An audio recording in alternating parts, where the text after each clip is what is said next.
Ladies and gentlemen, the following podcast is set for one episode. Your host from Columbus, Ohio, is Michael Kirk. Welcome to the Outlaw Mudcast.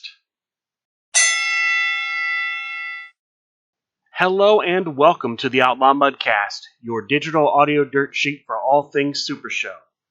Top story this week, the partnership between SRG Universe and Total Nonstop Action Wrestling, TNA Wrestling, to produce Supershow competitors.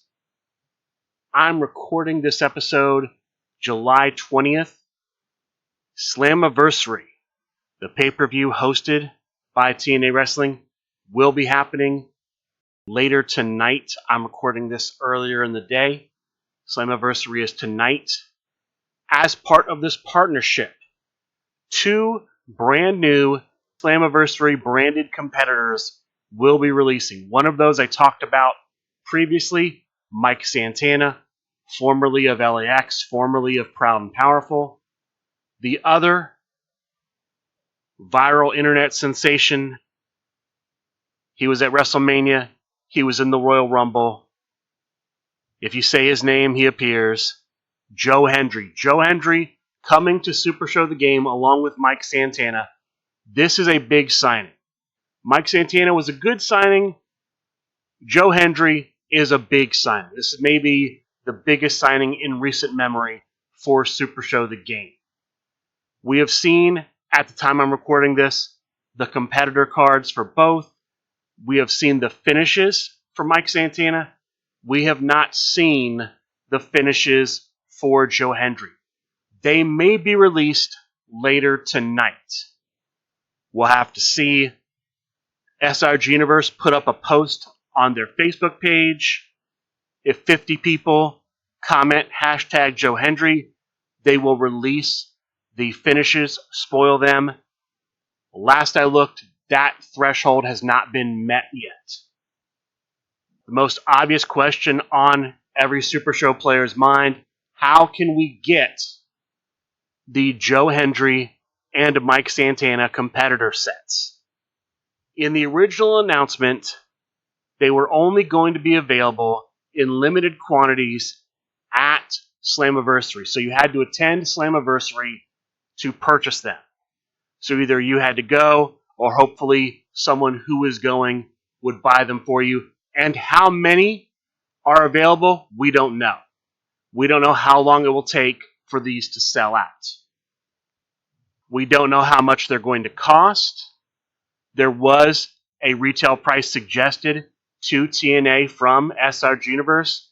We don't know what that is. I would expect it to be around $25, give or take, if I had to guess. That makes sense to me. So, how are players going to get them? Are they going to have somebody pick them up? While that is an option, SRG Universe is also going to make them available on SupershowTheGame.com. At 5 p.m. Eastern, they will go up on sale on SupershowTheGame.com. No details about the pricing, no details about how many you're allowed to purchase when you make your purchase, if there's going to be a limit to how many you can buy. But you can pre-order them, and then Steve Resk will personally buy them for you at Slammiversary. That is how this pre-sale is going to work. That's how the pre-ordering is going to work. I'm hoping to get at least a copy of each. We'll see what happens. SRG Universe has had issues with SupershowTheGame.com going down when a lot of traffic hits it. So be aware of that if you're trying to buy your copies in pre-order. At the end of the show, I will be adding the results from Sunday Night Fights. I will talk about what happened with purchasing these on SupershowTheGame.com. If it went smoothly, if there were issues. At the end of the show, I should know by that time. Now, what does this mean for other TNA wrestling competitors? Will we see other wrestlers come to the game? Maybe a box set? We don't know. Right now, all we know about the partnership is this. There could be more to the partnership. This could be the end of the partnership. This could be the last thing SRG Universe ever does with TNA Wrestling. We will have to see. Right now, what we know is 2 competitors, Joe Hendry and Mike Santana, are coming out branded for TNA Slammiversary. And if you want to get them Sunday night, 5 p.m., that was when you could have gotten them. Otherwise, you're having to hope to pick them up on the secondary market. That's all I have about the TNA partnership. I hope to hear more about the TNA partnership. This is all we know so far. Speaking of partnerships, the Major Wrestling box set, the next Kickstarter from Supershow the Game from SRG Universe, is supposed to be happening soon. I saw a post saying it was coming next week, meaning between now and the 27th. I don't know if that's true. What I can tell you is there are 11 days left in the month. Today is the 20th. The 31st is the last day of July. That's 11 days. They said the Kickstarter is releasing in July. It could release Tuesday, the 22nd. They've been doing Tuesday releases. We could see it Tuesday, maybe at noon, maybe earlier. We'll have to see. We have no information on when the Kickstarter campaign is launching. I keep saying releasing, launching. On when the campaign is launching. I expect it to launch soon. I actually expect it to launch and be live during Gen Con so they can promote it at Gen Con and possibly somewhere else. But I expect it to launch soon. Be on the lookout for that. No date or time has been given, which I am not happy with. Time is running out in July.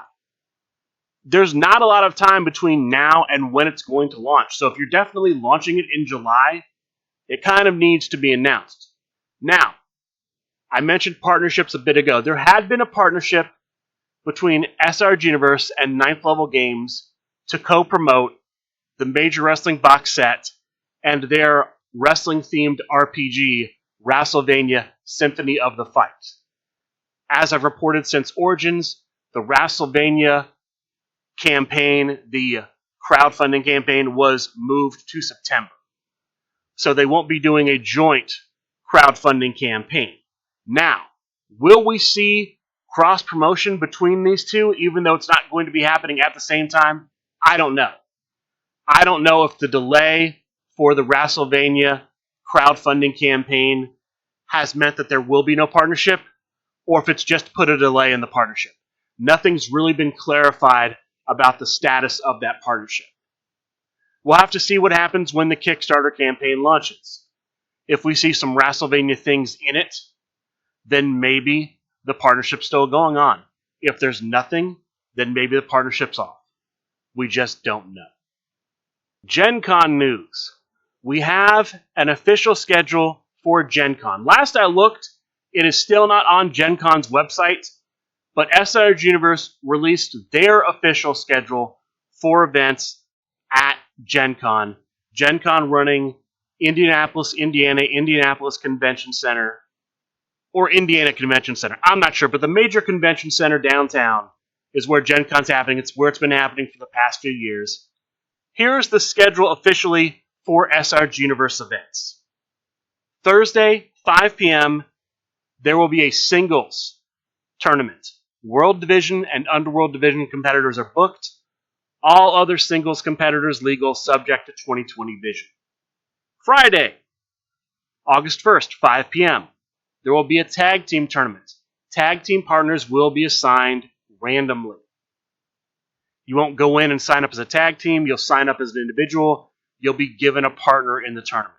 Saturday, August 2nd, 5 p.m., there will be another singles tournament. This is open. All competitors legal, subject to 2020 vision. Finally, Sunday, August 3rd, 11 a.m., there will be a tag team tournament. This will be a tournament where you sign up with a partner. No trios, no tornado tag. It is a 2-player versus 2-player tag team tournament. You will sign up with your partner. You will enter as a team. That is the schedule. There will also be new player events during the day. I don't know If those are going to be impromptu, if they're going to be scheduled. I don't know anything about potential draft events. We'll have to see. That is the official schedule we have from SRG Universe for the Super Show events at Gen Con. Other Gen Con news, some product news. I talked about the 6 new promo cards last week. We're getting a new entrance card. It will be a limited quantity entrance card. How limited, I don't know. It's called Never Settle for Less Than El Diablo. Once per match, if you ended your turn without playing a card, search your deck for up to 2 cards and put them into your discard pile. Shuffle your deck. That is what the entrance does. It features the character El Diablo. It's a woman, L-E-L-L-E, Diablo, in the devil costume, so to speak. That's the entrance. There will also be 3 new old school competitors coming out at Gen Con. Not sure who they are. They did show an old school competitor on Talk of the Universe and Expanding the Universe, Ray Zerblade, inspired by Razor Ramon. That could be one of them. Another old school competitor shown on the last Expanding the Universe episode, the Latin lover Swindle Heat. Clearly inspired by Eddie Guerrero, this could be another old school competitor we see come out at Gen Con. We don't know. This was not confirmed. I just know that they said 3 old school competitors coming out, and these are 2 that they have shown recently. Again, no guarantee they'll come out at Gen Con, but they are old school competitors on the horizon. And I might as well bring this up here. There was a question that came up with Ray Zerblade's gimmick and how it would interact with a card like Ringside Ruckus with the floats.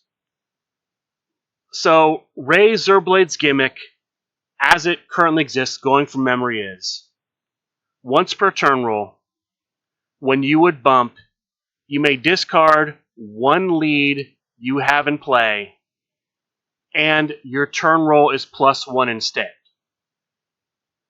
So what happens if somebody uses a card like Ringside Ruckus with the floats to trigger a bump? For example, Ray Zerblade and his opponent both roll the same skill for their turn roll. Ray's turn roll would be higher. Ray's opponent uses Ringside Ruckus with the floats.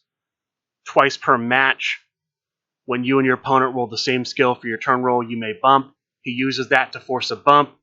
Can Ray use his gimmick, discard a lead he has in play, get +1 to his turn roll, and break up the bump? The answer is yes. Now, you may be thinking to yourself, why should adding +1 to the turn roll matter? We didn't bump because our turn roll values were the same. We bumped because we rolled the same skill. The reason is that Ray's gimmick and similar effects like Back by the Rack say your turn roll is +1 instead. That word instead means that instead of bumping, whoever has the higher turn roll wins. It will negate all bump effects, even if the bump was triggered by an effect that did not look at turn roll values. That may be counterintuitive to many players. That is the ruling.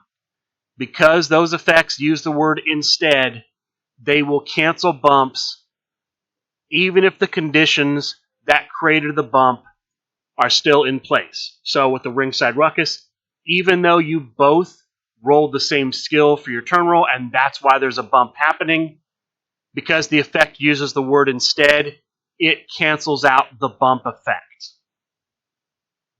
That is the current ruling for how effects like Ringside Ruckus with the floats or the original Goat Brocksmith's gimmick, that's how those would interact with things like Backed by the Rack or the Devil's Advocate Dan Williams, the original. That's how those would work with each other. If that ruling changes, I will let you know that is the current rule. That's all the news I have related to Gen Con. I have been talking about potentially having a Midwest Coast Championship match. I have no news on that. I would not be surprised if it does not happen at this point. That's where we are with that.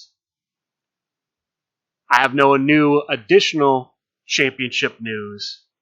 There has been a report that Split, the general manager of the Play True Championship, will once again bring the Play True Championship belt, this time to Gen Con. He brought it to Origins, and he will use it as a 24/7 championship throughout Gen Con weekend.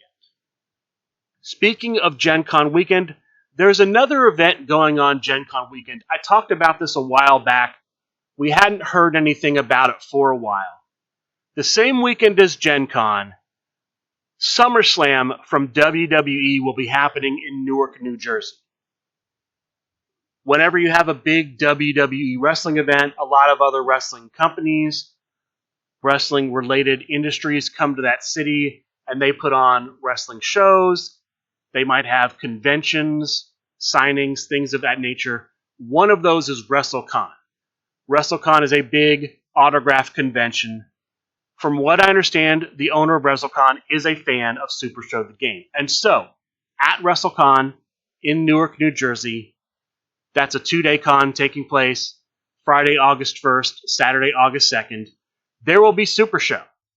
Jeremy Steigerwald, 2024 Player of the Year, will be running demos and possibly events at WrestleCon. They are looking for volunteers to work with him to do that. So if you're interested in volunteering, reach out to Jeremy Steigerwald, reach out to maybe Steve Resk, reach out to SRG Universe, let them know you're interested, and look for news about potential events happening at WrestleCon in Newark, New Jersey. I haven't heard anything, but we may see some things. So watch for that happening in the next couple of weeks. If you're not going to Gen Con and you're in the Newark, New Jersey area, that's a Super Show option that weekend. I have some news regarding the Deep Six Championship, the six-stop division. This is the championship and the division where players can only have a maximum of 6 stop cards in their decks. We have a new general manager. The Judge Tim Riley had been the longtime general manager. He stepped down after Origins. The new general manager, named by Origins general manager John Polverino, is Rowdy Ron. Rowdy Ron will now be the Deep Six general manager, the six-stop division general manager. Congratulations to him for taking that office. Now, he is announcing some changes to the division. Number 1, they're going to book the following competitors. Competitors that have gimmicks that allow them to stop cards. So things like The Last of a Dying Breed, Mike D, King Pink, Rambo Apocalypse. Competitors like that will be booked. Joseph Ritchie, that competitor, will be booked. World and Underworld Division competitors will be booked for Deep Six Championship matches and 6-stop events. They will not be able to be played, and right now, because the current champion is Titan, Titan will also be booked in 6-stop events. If Titan stops being champion, he will become available to be used in those events. Rowdy Ron is going to honor the current contenders for the championship. So, the next contender for the 6-stop championship, the Deep Six Championship belt, is going to be John Polverino. John Polverino will be getting his shot with Brutus Bison. Other future contenders, Swaggy D, the Zero-Win Champion, and Brian Ogazelic. Those 4 men are the next people getting shots at the Deep Six Championship. 4 contenders after those 4. Rowdy Ron is going to be hosting a Deep Six Invitational Tournament. 16 players in the tournament. I'm assuming the winner for sure will get a future shot at the Deep Six Championship. Not sure about anybody else in the tournament. 4 people have already been invited to take part in this tournament.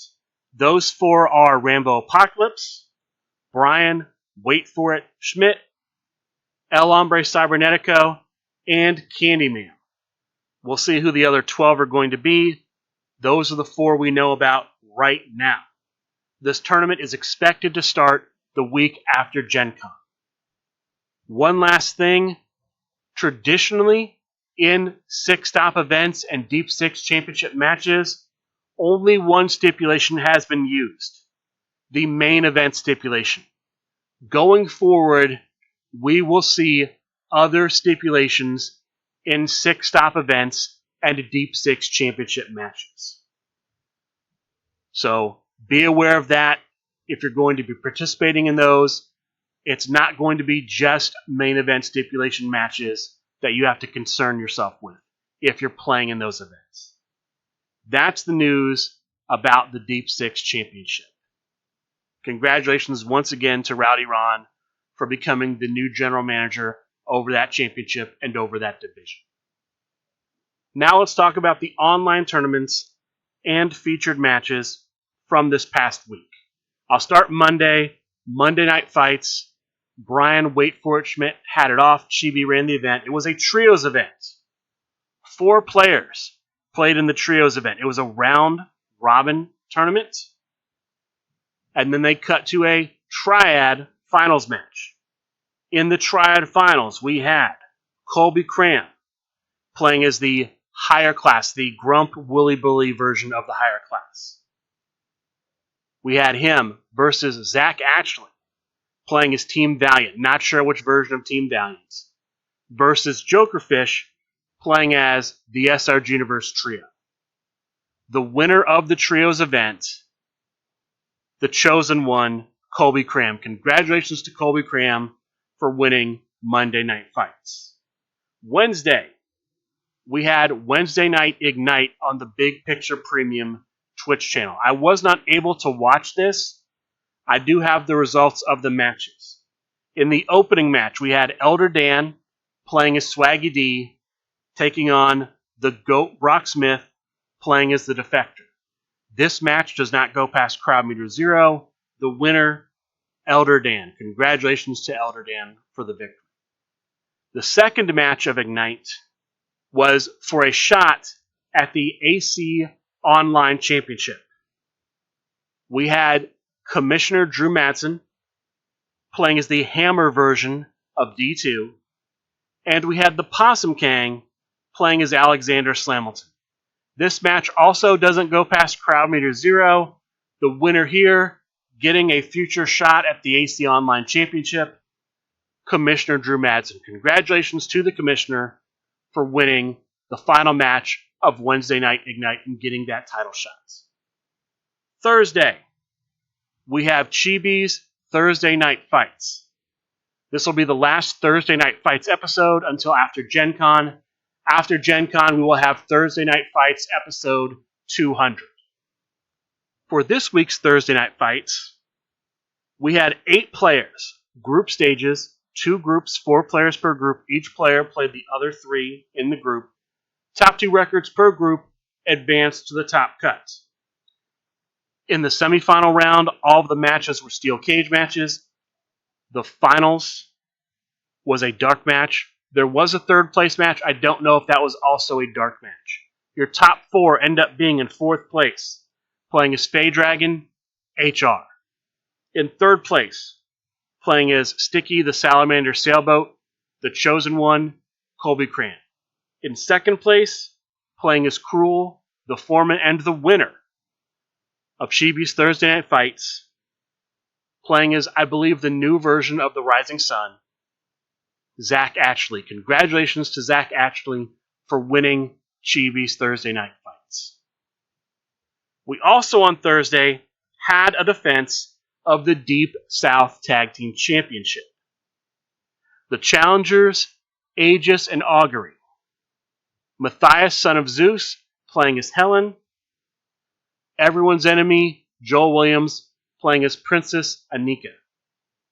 The champions, the tag team, Ironic. Rowdy Ron playing as Rowdy Ron. Nick Nimble playing as the Italian Bambata. The match ends up going to crowd meter 2. At crowd meter 2, going from memory, the champions play the finisher FTL. It's a finish submission number 30. If it's stopped, they lose the match via disqualification. It is stopped, so Aegis and Augury win the championship match. Congratulations to them. But the championship does not change hands. So Ironic remain the Deep South Tag Team Champions. Now, in the aftermath, Ironic reveals that they are looking forward to playing the Mott Boys. And they are willing to do whatever it takes to get to that match, even if it means getting disqualified time and time again. The Deep South Tag Team General Manager, Commissioner Drew Madsen, was unhappy to hear that, and so he made the following announcement. Their next challengers will not be the Mop Boys. It will be Cantrell. In addition, if Ironic gets disqualified, I assume by using disqualification cards, if they are disqualified, they will be stripped of the championship. They will not get the match against the Mott Boys that they want. So that's what we have going on with Ironic with the Deep South Tag Team Championship. Things are heating up there with that. The general manager not in a good mood. That was Thursday. Friday, there was a special broadcast on the SRG Universe Twitch channel for an LFF Tri-State Tag Team Championship match. The challengers, the Star Maker Productions team of the Star Maker Everett Stevens, playing as the new version of the High Roller, and the Tartan Terror, playing as Prima Lotta.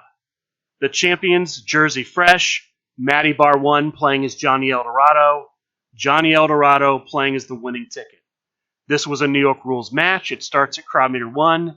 There are no disqualifications. It goes to crowd meter 3 with the winners, new LFF Tri-State Tag Team Champions, Star Maker Productions. Congratulations to the Star Maker and the Tartan Terror for becoming the new LFF Tri-State Tag Team Champions. The next challengers for this championship are, and I'm going to give them to you in the order I understand them to be happening, the Centipede, John Von Masick, and Sam Torres. That's the first team in line. The second team in line, the Italian Bombata and the Amazing VHS. And the final team to get a shot, Candy Ma'am and Steven Moonstar. Those are your next three challengers for the LFF Tri-State Tag Team Championship. This brings us to Saturday. Saturday, one event on Saturday. Saturday Night Rumble. 5 players entered the Rumble. They had a round-robin tournament. Everyone played everyone else. Cut to a top 4. In the semifinal round, all of the matches were New York Rules matches. In the finals match, no stipulation, but the crowd meter started at 1. The 2 finalists were Harvey Lester as Brutus Bison and HR as Faye Dragon, the winner of Saturday Night Rumble. HR, congratulations to HR for winning Saturday Night Rumble. Honorable mention to Sam Torres, who took 3rd place with Bronzeberg. One thing from Saturday I did not mention earlier, it was kind of a surprise. Ironic, the current Deep South Tag Team Champions, made an appearance doing demos, maybe running events for Supershow the Game at Lincolnton Comic-Con in Lincolnton, North Carolina. I just wanted to congratulate them for doing that. Great to see people getting the game out in front of the public, trying to bring new people into Supershow the Game. Sunday, we have Sunday Night Fights. Before I get to Sunday Night Fights, update on the release process for the 2 Slammiversary competitors, Joe Hendry and Mike Santana. It did not go well.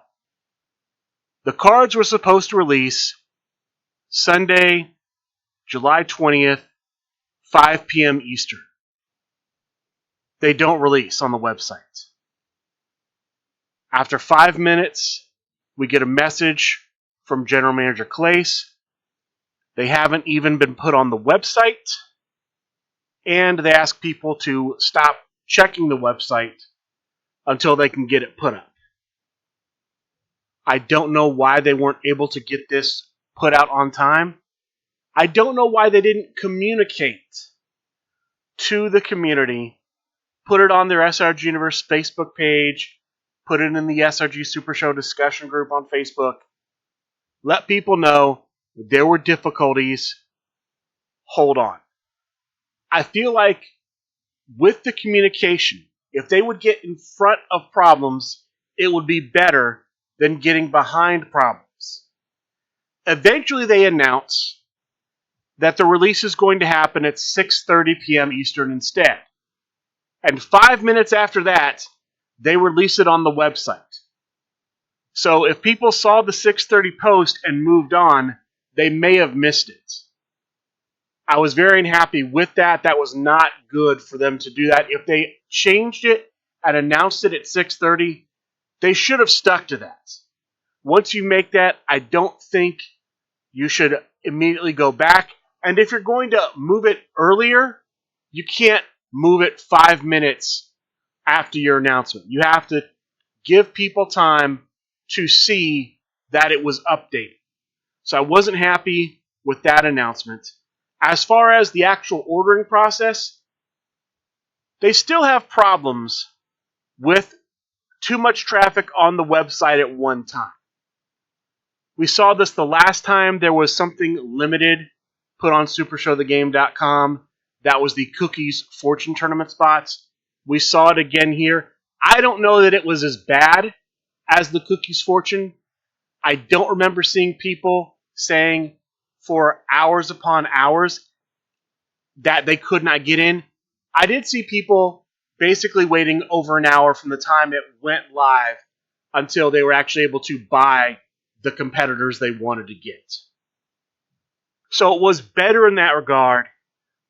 But overall, SRG Universe still needs to improve with these releases that are advertised as limited releases. They should know from experience the website is going to get flooded with hits. They need to be able to handle the traffic. They need to be able to communicate ahead of time problems, be out in front of problems as much as they can be. I do think it's an improvement, but still a lot left to be desired.